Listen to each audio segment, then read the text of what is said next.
ஓம் சாந்தி. நாம் தந்தைக்கு சமமான இரக்கமனமுடைய ஆத்மா. நாம் சதா முகமலர்ச்சியுடன் வெற்றியாளராக இருக்கும் ஆத்மா. நாம் பரிபக்குவமான ஆத்மா. இந்த எல்லையற்ற நாடகத்தை நாம் சதா நினைவில் வைப்பதால் அளவற்ற குஷி நமக்கு இருக்கின்றது. இந்த நாடகத்தில் நாம் நல்ல முயற்சியாளராக மற்றும் ஈடுபாட்டோடு இருப்பதால் நமக்கு பூஜையும் அதிகம் நடைபெறுகின்றது. இப்போது நாம் புது உலகத்திற்கு சென்று கொண்டிருக்கிறோம் என்பது சதா நினைவில் இருக்கின்றது. நாம் வருங்காலத்தின் குஷியில் இருப்பதால் துக்கங்கள் மறந்து போய்விடுகின்றன. விக்னங்களின் உலகத்தில் விக்னங்களோ வரும். ஆனால் இவ்வுலகில் நாம் இன்னும் கொஞ்ச நாள்தான் இருக்கப் போகிறோம் என்பது நினைவில் இருப்பதால் நாம் மகிழ்ச்சியாக இருக்கின்றோம்.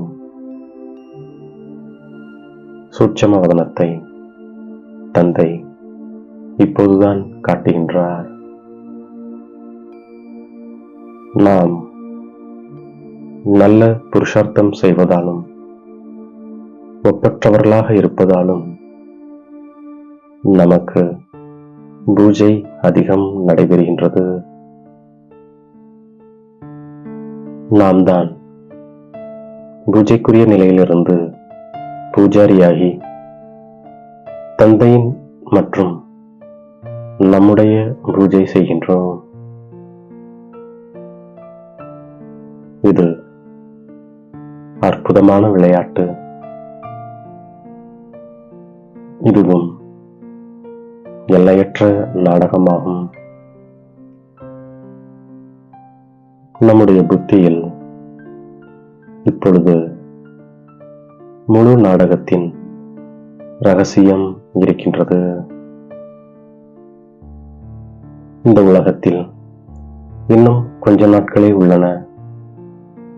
பிறகு நாம் அளவற்ற சுகத்தில் செல்வோம்.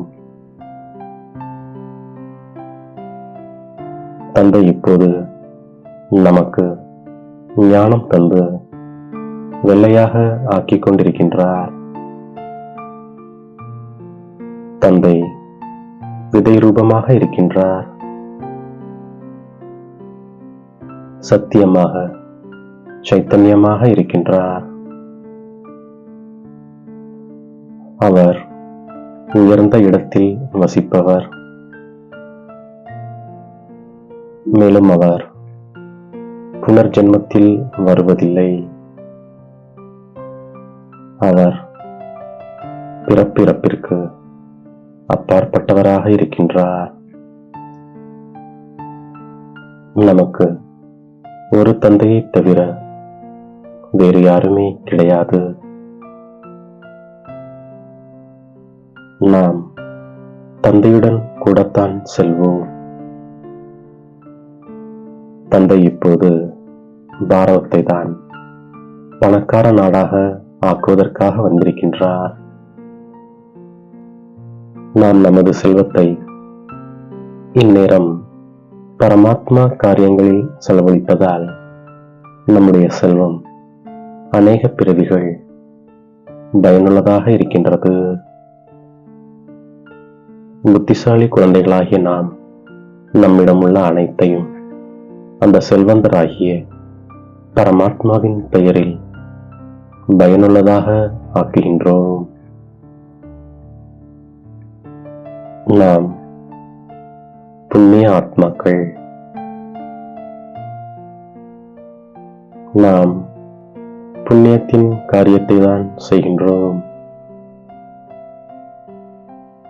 தந்தை நம்மை சொர்க்கத்திற்கு அனுப்பி வைத்திருந்தார்.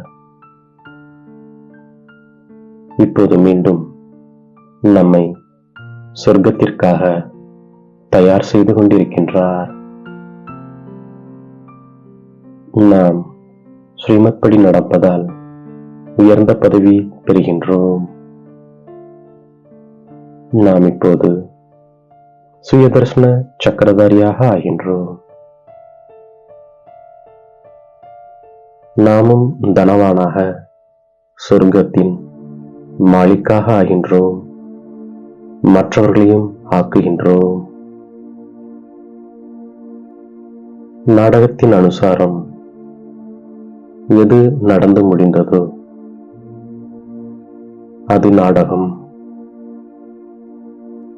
வினாடிக்கு வினாடி என்ன நடைபெறுகிறதோ அதை நாம் சாட்சியாக இருந்து பார்க்கின்றோம். தந்தை நமக்கு திவ்ய திருஷ்டி மூலம் சாட்சாத்காரம் செய்விக்கின்றார். நாம் தந்தையை நினைவு செய்கின்றோம். அனைவருக்கும் வழி சொல்கின்றோம். நாம் இப்போது ட்ரஸ்டியாக ஆகின்றோம். நாமோ உடல், மனம், செல்வத்தால் பாரதத்தை அவசியம் சொர்க்கமாக ஆக்குகின்றோம். நாம் ஸ்ரீமத் படி இந்த பாரதத்திற்கு ஆன்மீக சேவை செய்து கொண்டிருக்கின்றோம். நாம் நம்முடைய ராஜ்யத்தை மீண்டும் ஸ்தாபனை செய்து கொண்டிருக்கின்றோம். ஆன்மீக மருத்துவமனை மற்றும் பல்கலைக்கழகத்தை 3 அடி நிலத்தில் திறந்து வைக்கின்றோம். எப்படி தந்தை நரகத்தை சொர்க்கமாக ஆக்கிக் கொண்டிருக்கிறாரோ அவ்வாறே இரக்கமனம் உள்ள குழந்தைகளாக ஆகி நாம் தந்தைக்கு உதவியாளராக ஆகின்றோம். எல்லையற்ற தந்தை நமக்கு படிப்பு சொல்லித் தருகிறார். எல்லையற்ற ஆஸ்தி தருவதற்காக. ஆகவே நாம் இந்த குஷியிலேயே இருக்கின்றோம்.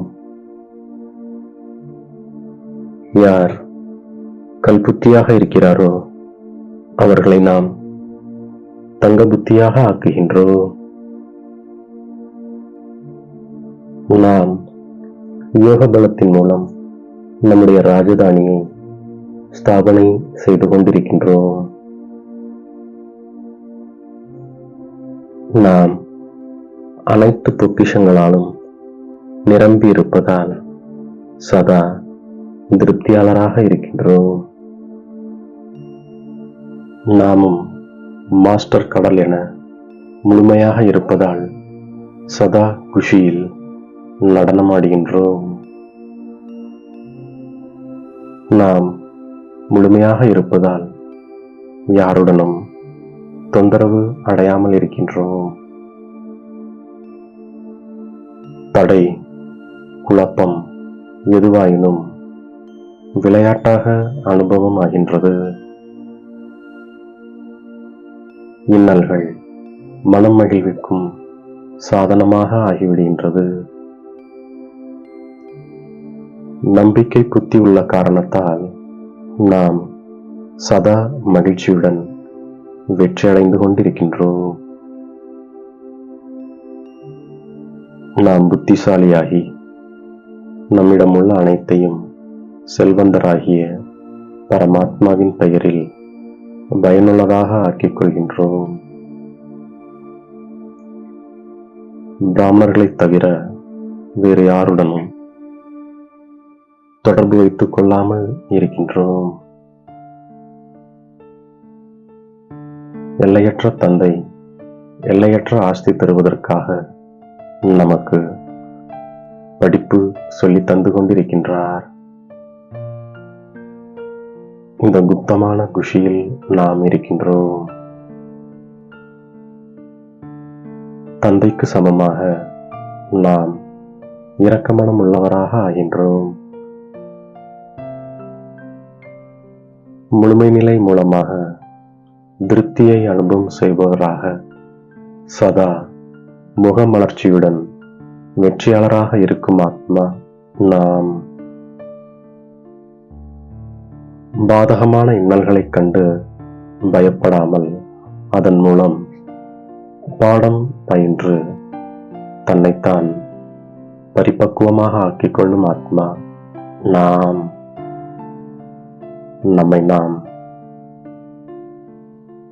நம்மை தேடி கண்டெடுத்த இனிமேலும் இனிமையான தாயும் தந்தையும் ஆகிய பாப் தாதாவிற்கு கோடான கோடி நமஸ்காரங்கள். ஓம் சாந்தி.